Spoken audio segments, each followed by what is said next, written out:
आऊज़ु बिल्लाहि मिनश्शैतानिर्रजीम बिस्मिल्लाहिर्रहमानिर्रहीम। मेरे प्यारे भाइयों, दोस्तों और बुज़ुर्गों, अस्सलाम वालेकुम। मैं हूं आपका मेज़बान हकीम सिकंदर और आप देख रहे हैं हमारा यूट्यूब चैनल हकीम SHO।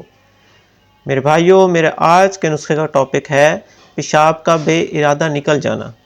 ऐसे मरीज़, ऐसे बुज़ुर्ग जिनका पेशाब कतरा कतरा करके निकलता रहता है, इस बीमारी में मसाने में पेशाब रुकने की क़ुव्वत कमज़ोर पड़ जाती है, पेशाब बिला इरादा निकल जाता है, इसमें मसाना कमज़ोर हो जाता है, मसाना ढीला हो जाता है, जितना पेशाब गुर्दों में आता है इतना ही खारिज हो जाता है।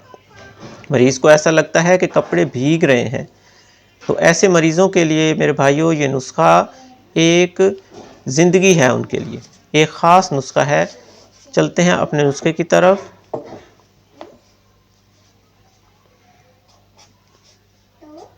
बेइरादा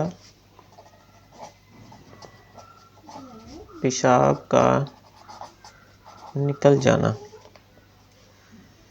इसमें आपने चीज़ें लेनी हैं जी। नंबर 1 पे आपने लेना है काफूर, ये आप ले लें 2 तोला।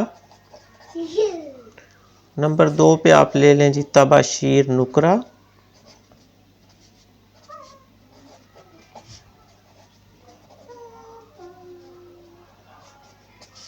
ये आपने लेना है 1 तोला। और नंबर 3 पे आपने लेनी है शिंगरफ रूमी असल वाली, ये आपने असल देख के लेनी है 1 तोला।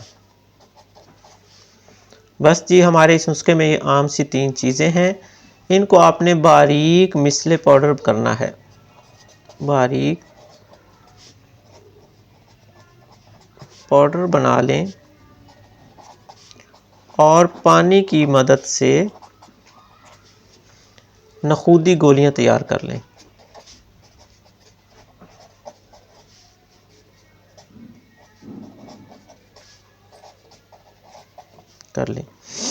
एक गोली सुबह और एक गोली शाम।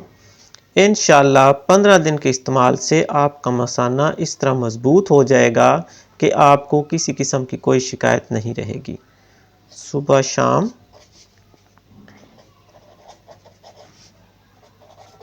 एक एक गोली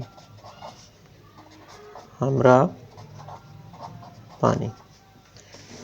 मेरे दोस्तों, ये नुस्खा एक ख़ास है। जो लोग इस मरज़ में मुब्तला हैं वो एक बार ये नुस्खा ज़रूर इस्तेमाल करें, इंशाअल्लाह उनको फ़ायदा होगा। इसके साथ ही अब मैं इजाज़त चाहता हूँ। अपनी दुआओं में याद रखिएगा। अल्लाह हाफ़िज़।